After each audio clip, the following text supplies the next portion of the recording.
নমস্কার। গুরু কৃপাহি কেবলম। আমি অধ্যাপক ডক্টর শ্রী সুনীল শাস্ত্রী। আজ আমি আপনাদের চতুর্থ ভাব নিয়ে আলোচনা করব, যেটা আমরা বন্ধুভাব বলি, বিদ্যাভাব বলি, মাতৃভাব বলি বা সুখভাব বলি। এই ফোর্থ হাউসে বুধ গ্রহ বসে থাকলে জাতক জাতিকাদের কি প্রভাব হয় সেই নিয়ে বিস্তারিত আলোচনা করব। বিগত কয়েকদিন আগে লগ্ন থেকে থার্ড হাউস পর্যন্ত আলোচনা করেছি। আজ আমি আপনাদের আলোচনা করতে চলেছি জাতক জাতিকাদের ফোর্থ হাউসে অর্থাৎ চতুর্থভাবে বুধ গ্রহ বসে থাকলে কি প্রভাব হয়। সাধারণত এই সব জাতক জাতিকারা লেখাপড়ায় তুলনামূলকভাবে খুব ভালো হয়। নিয়ম মাফিক পড়াশোনা পছন্দ করে, পড়াশোনায় আগ্রহ থাকে এদের মধ্যে। এই সব জাতক জাতিকাদের শেখারও আগ্রহ থাকে তুলনামূলকভাবে। অল্প পড়েই অনেকটা জ্ঞান অর্জন করতে পারে, কারণ চতুর্থ ভাব থেকে বিদ্যার বিচার করা হয়। ও বুধ হলো বুদ্ধি ও বিদ্যার কারক গ্রহ। এরা অঙ্কবিদ্যায় পারদর্শী হয়। এই সব জাতক জাতিকারা অঙ্কবিদ্যায় পারদর্শী হয় ও হিসাব শাস্ত্র পারদর্শী হয়। উপস্থিত বুদ্ধি বেশি থাকার জন্য পড়াশোনার ব্যাপারে যে কোনো প্রশ্নের উত্তর দিতে পারে। এদের সাধারণত বেশিরভাগই উপস্থিত বুদ্ধি বেশি থাকে এবং যে কোনো প্রশ্নের উত্তর সহজেই এরা উত্তর দিতে পারে। এদের অনুকরণ করার ক্ষমতা বেশি থাকে। এই সব জাতক জাতিকাদের অনুকরণ করার ক্ষমতা খুব বেশি থাকে বা অনুকরণ করে, এবং অনুকরণ করে খুব ভালো লিখতেও পারে। লেখার ক্ষমতা থাকে বলে ভালো বই লিখতেও পারে, কারণ বইপত্রের কারক গ্রহ হলো বুধ। এরা প্রকাশনার কাজ ভালো করতে পারে, কারণ বুধ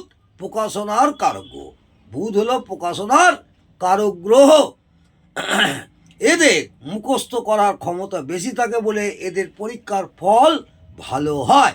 এই সব জাতক জাতিকাদের মুখস্থ করার ক্ষমতা অনেক বেশি থাকে, এদের পরীক্ষার ফল ভালো হয়। এরা একটা নির্দিষ্ট জায়গায় বেশি দিন থাকতে পারে না বা থাকতে চায়ও না। বাড়ির লোকেদের সাথে এরা খুব একটা ঘনিষ্ঠভাবে বা গভীরভাবে মিশতে পারে না বলে এদের গৃহগত সুখ কম হয়। পাড়া প্রতিবেশীদের সাথে সম্পর্ক খুব একটা ভালোও হয় না, কারণ চতুর্থ ভাব থেকে গৃহের বিচার করা হয় এবং গৃহের কারক গ্রহ মঙ্গল, এবং বুধ হলো মঙ্গলের চরম শত্রু এবং ন্যাচারাল জুডিয়াক অনুযায়ী তৃতীয় ভাবের অধিপতি অর্থাৎ চতুর্থের দ্বাদশ। এটা মাথায় রাখবেন।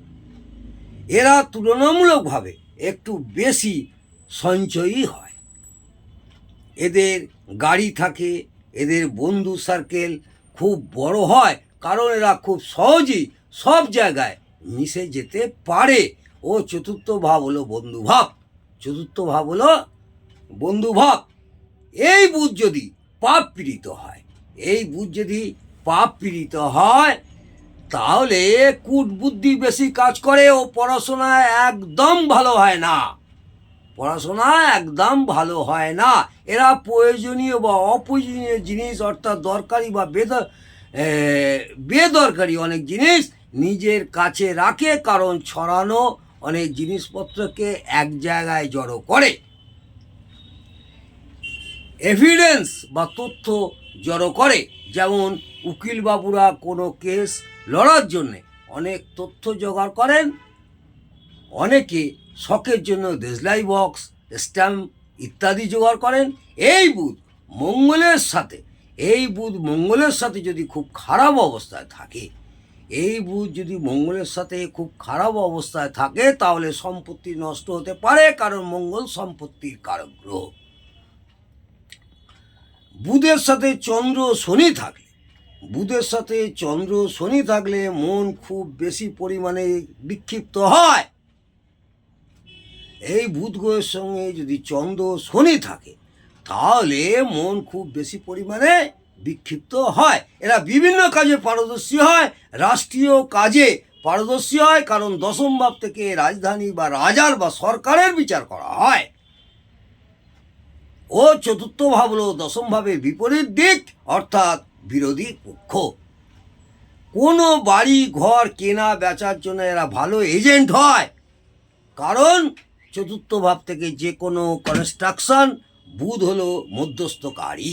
বুধ হলো মধ্যস্থকারী। এই বুধ যদি পাপদৃষ্ট, পাপপীড়িত, পাপ মধ্যগত, শত্রু গৃহগত, দুস্থানগত বা দুস্থানপতি হয়, বা বাধক স্থানে থাকে বা বাধকপতি হয়, বা নিচস্থ বা নাশস্থ হয়, অশুভ অ্যাসপেক্টে থাকে, ষোড়শবর্গে বল কম পায়, তাহলে শুভত্বের পার্সেন্টেজটাই অনেকটাই কমবে। আবার কিছু কিছু ক্ষেত্রে খুব অশুভ হলে উল্টো ফলও দিতে পারে, অর্থাৎ উপরিউক্ত ফলগুলি কতটা কার্যকর হবে সেটা বুধের শুভত্ব অশুভত্বের উপরে নির্ভর করবে। এখানে মাইনাস প্লাস করে দেখতে হবে কতটা শুভত্ব এবং কতটা অশুভত্ব, এইভাবে বিচার করতে হবে।